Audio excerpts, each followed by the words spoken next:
көзім жас кезімнен көрмей қалған. Енді басында қиын болды.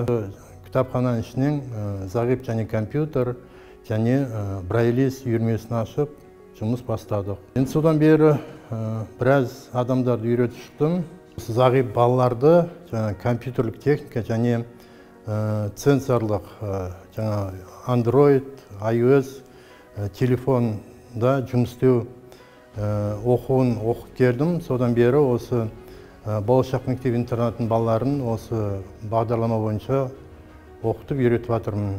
Өзімді мүгедек болғаннан кейін намыстанып, қалай өмір сүремін, болашақта өмірім қалай болады деп қатты ойланып, проблема болды. Сол кезде осы қоғам туралы естіп осы жерге келгеннен кейін, осы жерде де осы өмір бар екен, өзім қатарлы адамдар бар екен деп осы өмірге құлшынымыз артып, осы жерден көп нәрсені үйреніп, осы жерден әлі жұмыс істеп келатырмын.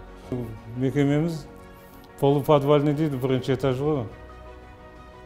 Бәрі өкіметті бәрі біледі, әкіметті, ТЭЦ-ті, отопление жағы бізде қауқарсыз, жылуды жақсы бермейді.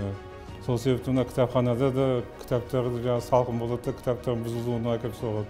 Және профессионалды ауру, грипп, тұмаумен жаңағы қызметшілеріміз көп ауырып қалады. Себебі мына жерде жылу аз. Сол себепті жылу жоқ болғаннан кейін мына зданияның бәрі сөгіліп, стенасын бәрі сөгіліп түсіп жатыр.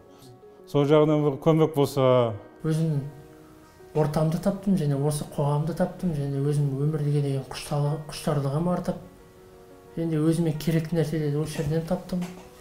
Бұл жерде көп үйірмелер бар, домбыра, музыкальный кабинетіміз міне. Көзі көрмейтін жастар болса, еш мойымай, қаймықпай, алға қойған мақсатына жету керек.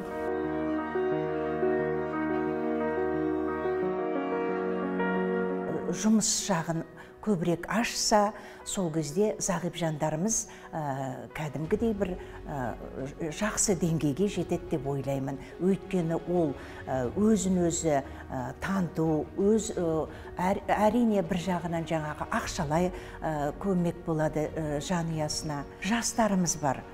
Туа пайда болған, келе-келе соғыр болып қалған зағип жастарымыздың мәселесі ол жаңағы оқу.